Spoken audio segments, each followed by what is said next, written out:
Hello and welcome. This is another edition of NC Debrief. I'm Nelly Kalu. This edition of NC Debrief is brought to you by Glow. The Debrief here in New Central brings Africa's social stories into focus, and each week we sit with our guests analyzing all of these issues and sharing opinions and perspectives about them that we hope are not mainstream, so that we can bring you to a different idea of what these issues are. Today we're discussing being queer, Black and African.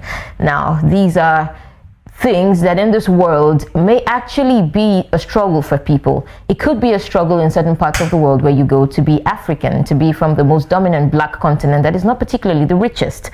And also being Black, especially today's world faced with all kinds of racism, and then being queer.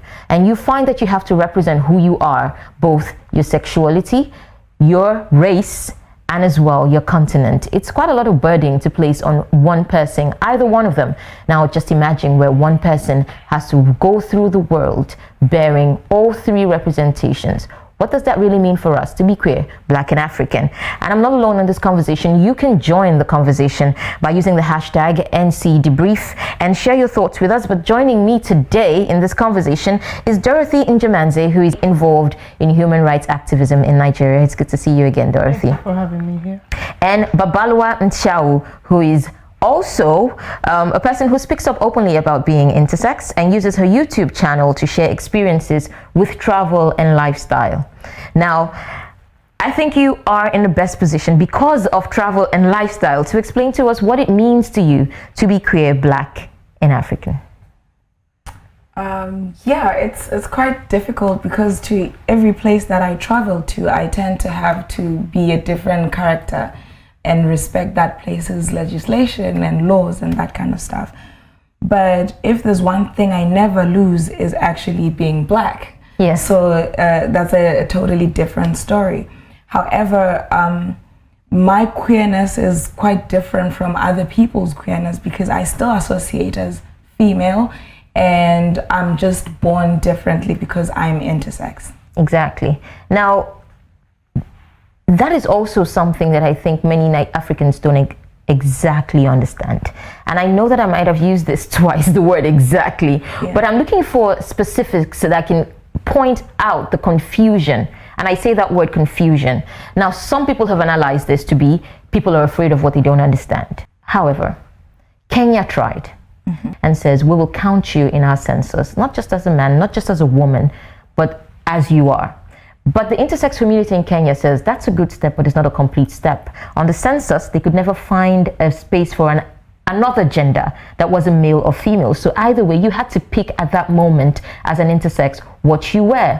Now, how does it feel? Because this is also going to take us to some other aspect of where children have had their gender changed at birth or when they're very young without their consent. Now, how does it feel? You already identify as female, but have you ever been in a position where before you decided to identify as female, people had already categorized you for whatever gender they felt that you were? Yes, I was fortunate enough to be categorized as female from birth. Okay. And I grew into a female body. But most people are not that fortunate because intersex comes in like 40 other variations, and each of them are different. There are people who grow up female presenting, and as they get older, they transition into a body that is not what they were born as, and that happens naturally. Right? Okay. It's their own body doing all of this transitioning. So it's quite easy for me to just say it doesn't affect me, but I advocate for people that are affected by this. And therefore, Kenya is doing a really great job by doing this, but I mean, they will have the data, and then what? And then what? There should be a bigger scheme of why they're counting people as the third sex. But what are they going to do with that information? Which is why it doesn't come off as enough. And Dorothy, let's bring you in here at this point. And then what? What is the best thing in Africa we could do to recognize the fact that we are not all heterosexual? Well, I'm a strong believer of the fact that we're first human beings before whatever categorizations that is brought up. Everything, whether it's gender or sexuality, everything is usually an offshoot of human categorizations, but we're first humans. So if we can stick to respecting ourselves as humans and respecting the basic human rights of everybody, then I mean that actually is what everybody pretty much is advocating for now. Exactly. Because some people sit down and say, oh yes, I'm human, I have human rights, I'm entitled to sexual reproductive health and rights, but you aren't, because I don't understand you, because you don't want to be exactly like I am, or you don't want to like. I don't want to be responsible for that. I don't want to support you to enjoy your human rights. So you're not entitled to human rights as long as you're not imitating me. That I see that. Now, let's talk about our culture. And once again, you did say, Babalwa, that traveling, you always have to adjust yourself to the legislations around. We'll get to the laws in a moment, but let's talk about our culture in general. Can you give me an example of an African country you have traveled to, and it could be Nigeria, that's fine, that you have had to readjust to fit in? Almost in every African country outside of South Africa, I have to check myself. But I think for me, the scariest was Kenya, actually, as an intersex person, because I did an interview which aired and I was outside of the country when it aired. But the comments, when I read the interview comments, because it was put on Twitter, they made me realize how unsafe I was at that particular space. But at the same breath, I was not there, so I had already left.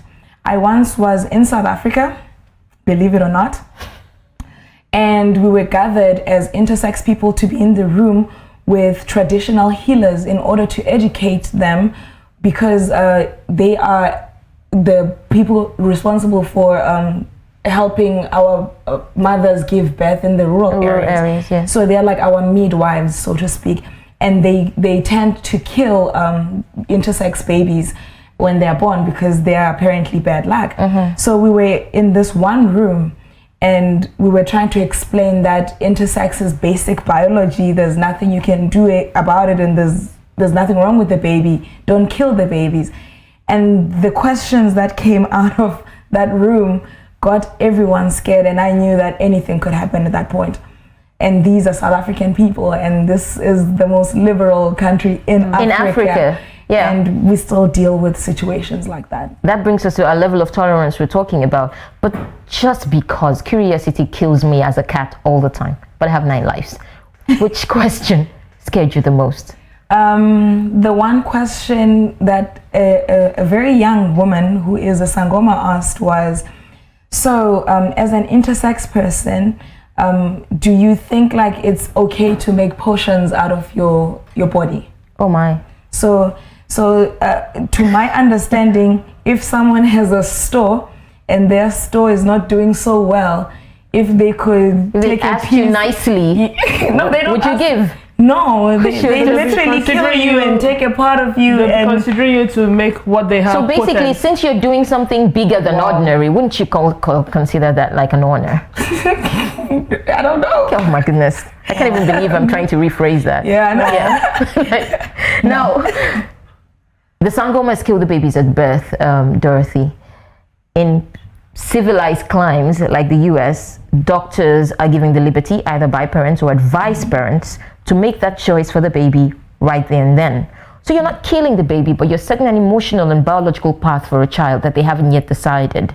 Many of these intersex children have spoken up as they've grown older and talked about identifying as another sex and now wondering what their sexual orientation is. Am I gay, or why am I not fully this way or fully the other way as I'm taught?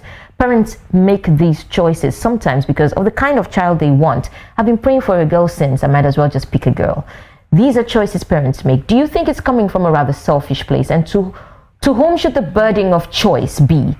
This child who's not yet born, who's just been born, or the parent who has all these anticipations about the child that they're expecting? I will think that the owner of the body should make the choice.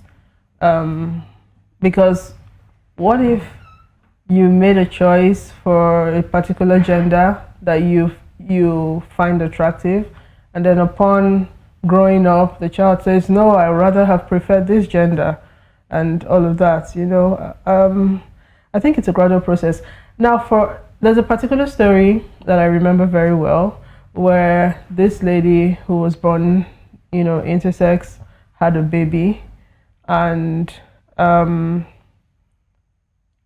because of the features she had during Omugo, the mother-in-law noticed, this might be a boy.